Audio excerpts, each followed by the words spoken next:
기록이 중요하다는 얘기는 제가 여러 영상에서 자주 말씀을 드렸지 않습니까? 오늘은요, 조금 더 원리적으로 기록이 어떤 작용을 하는지에 대해서 함께 살펴보려고 합니다. 이 원리를 보는 것은 우리가 기록을 할 때 또는 그 기록을 이용할 때 우리 스스로 방법을 만들어내는데 아주 중요한 기반이 된답니다. 명시 기능이라는 것하고요, 정리 기능이라는 걸 중심으로 오늘 여러분들께 기록의 가장 핵심적인 유용성, 그것에 대해서 말씀을 드려보려고 합니다.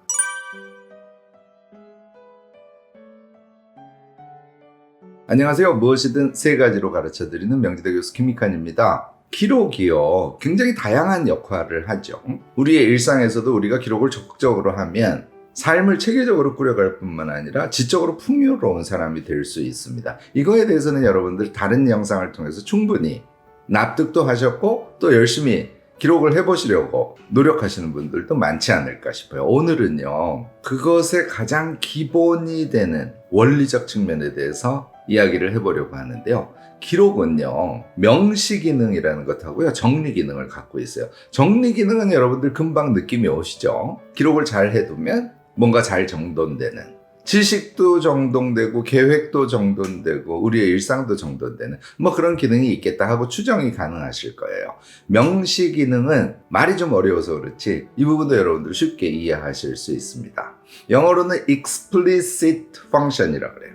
explicit니까 x는 밖으로잖아요. 밖으로 내보이는 그런 기능을 갖고 있다는 거죠. play라는 거는 여러 가지 의미가 있긴 합니다만 어떤 우리 마음속의 내용이라든지 우리가 경험한 내용이라든지 그런 것들이라고 생각하시면 어떨까 싶어요. 그러니까 우리가 경험한 거, 우리가 마음속에 있는 거, 우리가 무의식 속에 갖고 있는 것, 이런 것들을 밖으로 표출해내는 기능이다, 이렇게 이해하시면 되겠습니다. 명시 기능입니다. 우리가 행위하는 것을 아주 단순화해서 보면요, 무의식이 있고 무의식을 베이스로 해서 생각이 있고 그 생각에 의해서 행동하면 우리가 경험하고 그 경험이 쌓여서 다시 또 무의식을 형성하고 이런 사이클을 반복한다, 이렇게 생각할 수 있지 않겠어요?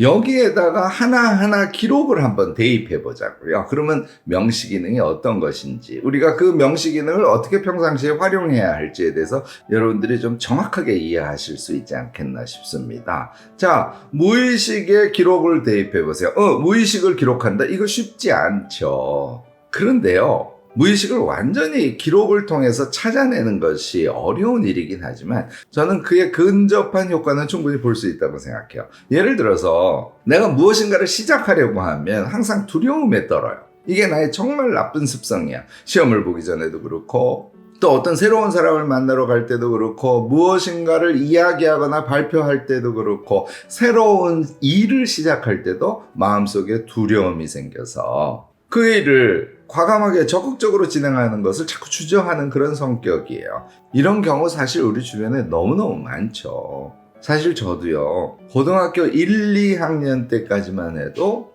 이 두려움 때문에 엄청 고생을 했어요. 그래서 외람된 얘기지만 제가 잘 압니다. 자, 이럴 때 기록의 명시 기능을 이용해 보자는 것이에요. 예를 들자면 이렇게 해보자는 것이죠. 노트를 마련하셔서요, 노트를 반으로 접어요. 그래서 반쪽에는 내가 두려움을 느끼는 상황에 대해서 메모를 해두는 것이고요, 다른 반쪽에는 그것과 연관됐을 것 같은 자신의 과거의 기억들을 떠올리는 거예요. 자, 좀 더 구체적으로 보죠. 내가 시험을 보기 일주일 전인데 가슴이 답답해오고 벌써 두려움이 몰려와. 그래서 시험 공부를 시작을 해야 되는데 사실은 시험 공부를 하지는 못하고 두려움 때문에 생긴 답답함으로 인해서 걱정만 하지 손을 턱 놓고 있어. 자, 그때의 상황과 자신의 마음을 메모하는 거예요. 마음을 잘 들여다보는 것이죠. 잘 들여다봤더니 결과가 잘 나오지 않을 것 같은 두려움이 있었고 또 그것을 준비하는 것을 내가 체계적으로 잘 할 수 있을지에 대한 두려움도 있었고 또 어찌 보면 그것을 잘 준비하는 것에 성실성을 발휘하려고 하는 마음이 사실은 마음속에 없어서 두려움이라는 것으로 자기를 합리화하는 마음도 있었어. 이거는요, 자꾸 들여다보면 내 마음이 무엇인가를 여러분들이 다양하게 발견할 수 있습니다. 이런 것들을 써놓으시는 거예요. 오른쪽에는 말이죠, 이런 생각 방식이 나에게 정착된 데는 과거의 어떤 경험들이 관련이 있을 수 있어. 물론 어릴 때의 경험이 중요하긴 합니다. 그런데 최근의 경험도 크게 문제가 없다고 저는 봐요. 이 경험에서 내가 큰 충격을 받아서 그것이 나의 무의식 형성에 어떤 영향을 미치지 않았을까 하는 것들을 떠올린 다음에 그것을 메모하시라는 거예요. 이거 쉽지 않습니다. 우선 좌측을 써놓고요, 우측에 대해서는 자꾸 생각을 해보는 거예요. 오늘도 생각해보고 내일도 생각해보고. 두려움이 거기에서만 발생하지 않죠. 내가 꼭 만나야 되는 사람인데 그 사람을 내일 만나기로 했는데 마음속에 답답함이 있어. 이런 것도 메모해 두시고요. 그런 것과 관련된 과거의 자신의 경험을, 기억을 떠올려 보시고 메모를 해 두시는 거예요. 자, 이게 좀 쌓였다고 생각하자고요. 이 메모가 쌓이면요, 이번에는 그것을 두려움의 종류, 상황의 종류로 분류를 해보고 그런 것의 원인이 되었던 자신의 과거를 마찬가지로 분류해서 정리를 해보는 거예요. 이렇게 하다 보면 나의 이런 경험 또는 결정적으로 이 경험 때문에 나에게 이런 부정적인 무의식이 생겼구나 하고 나름대로요, 자신의 문제를 진단해 볼 수 있게 됩니다. 이게 기록의 명시 기능 중에 하나예요. 심지어는 무의식까지도 명시 기능을 통해서 우리에게 생각할 거리를 주고 그것이 완전히 정답은 아니라고 하더라도 우리 스스로를 되돌아볼 수 있는 그런 계기를 주기는 한다는 것이죠. 여러분들, 우리의 생각을 잘 한번 보자고요. 우리 생각 명료합니까? 사실은요, 생각은 흐리멍텅할 때가 정말 많아요. 그 다음에 정반대되는 생각이 동시에 머릿속에 있기도 하고요. 무엇인가에 대해서 생각을 할 때 그것과 직접 연관이 없는 굉장히 다양한 생각들이 머릿속에 막 뒤섞여 있어요.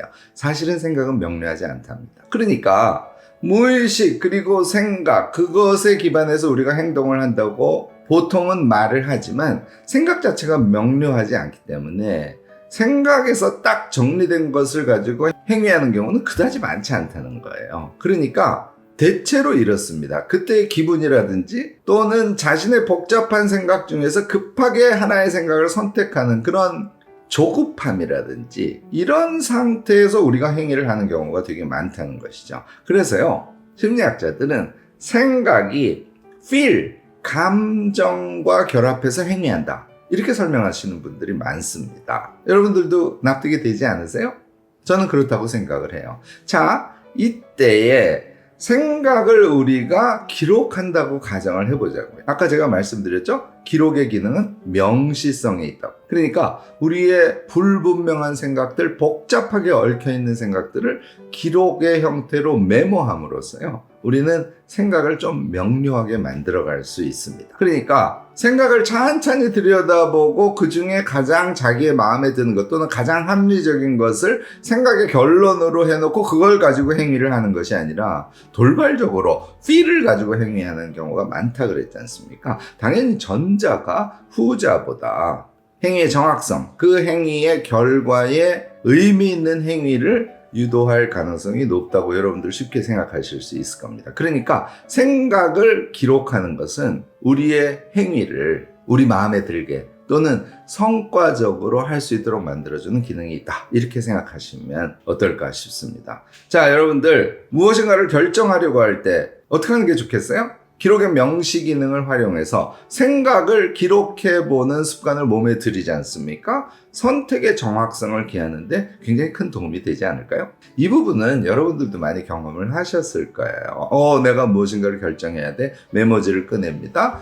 내 생각이 뭔지를 메모를 해봐요. 또 그 결정과 관련된 영향 요소들을 몇 가지 나열해 놓고 그 영향 요소들에 대한 현재 자기의 생각을 써봐요. 그리고 그 메모된 것을 종합해서 오케이, 따라서 지금은 이게 옳은 판단이야, 난 이걸 선택할 거야, 이렇게 해보신 경험을 갖고 계신 분들 계실 겁니다. 이것이 기록의 명시 기능입니다. 자, 그래서 행동을 했어요. 행동은 이제 경험으로 우리에게 남는다는 거죠. 그 경험으로 남는다는 것은 그 행동을 기억한다는 걸 뜻해요. 그런데요, 여러분들, 여기 기억의 세계에 대해서는 조금 주의하실 대목이 있습니다. 우리가 무엇을 기억할 때요, 이것도 잘 들여다보면 휘발시켜버리는 것, 그러니까 잊어버리는 거죠. 그리고 기억 자체를 왜곡 편집하는 그런 특성을 갖고 있습니다. 우리에게 유리한 식으로 기억을 하지 않기도 하고 어떤 특정 부분을 크게 기억하면서 그 기억 자체를 우리가 왜곡 편집하는 그런 습성이 있어요. 사실요, 이 경험의 누적에 의해서 우리의 무의식이 형성되는데요, 부정적인 무의식은 지금 말씀드리는 왜곡 편집된 기억에 의해서 형성되는 경우가 정말 많습니다. 그러니까 부정적인 측면의 기억을 왜곡 편집해서 아주 크게 만들어버리고 긍정적인 기억들은 휘발시켜버리는 이런 습성들을 우리가 갖고 있기 때문에 자꾸 부정적인 무의식이 몸에 쌓이게 되고 사람 자체가 부정적이 되어버리는 거예요. 경험을요, 차근차근 기록으로 남겨두고 그것을 가끔 읽어보고 하는 행위는요, 우리의 기억을 균형적으로 만들어주고 사실에 가까운 인식을 토대로 해서 우리의 무의식을 긍정적으로 형성하는데 아주 도움이 됩니다.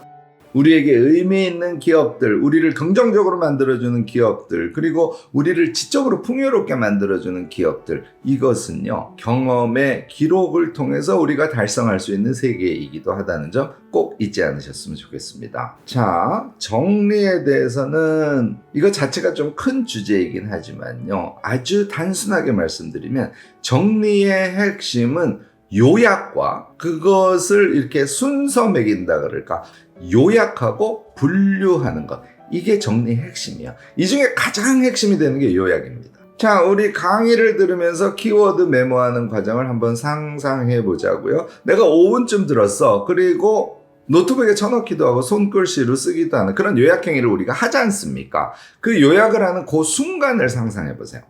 5분을 들었지만 나는 키워드 3개만 쳐넣거나 손으로 쓰는 거잖아요.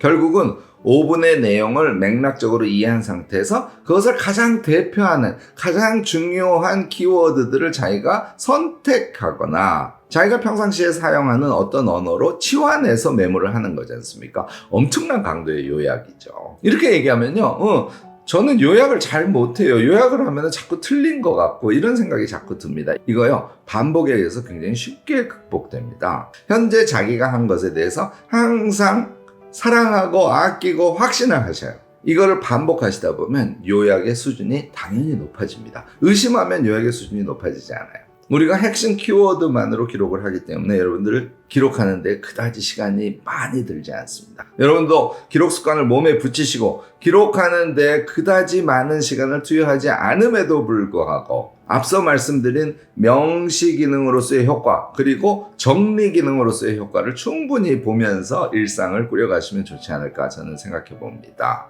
자, 오늘 제 영상 들으시고요, 여러분들 모두 기록이라는 정말 강력한 삶의 무기를 몸에 장착하셔가지고요, 기록을 통해서 우리 자신과 자주 대면하고 또 우리의 복잡한 생각들을 기록을 통해서 좀 정리하고 우리가 경험한 것도 그냥 버려버리는 것이 아니라 기록을 통해서 균형적으로 기억하고 또 요약 능력을 키우고 그렇게 요약한 것을 가지고 생각함으로써 선택의 정확성을 높여가는 그런 사람이 되어보면 좋지 않을까 싶습니다. 기록의 이 기본 기능에 대해서도 여러분들 여러 가지 생각 갖고 계실 텐데요, 댓글로 지혜 나눔 적극적으로 해주시면 좋겠고요. 오늘 제 영상이 유익하셨다면 좋아요, 구독, 알림 설정까지 꼭 부탁드리겠습니다.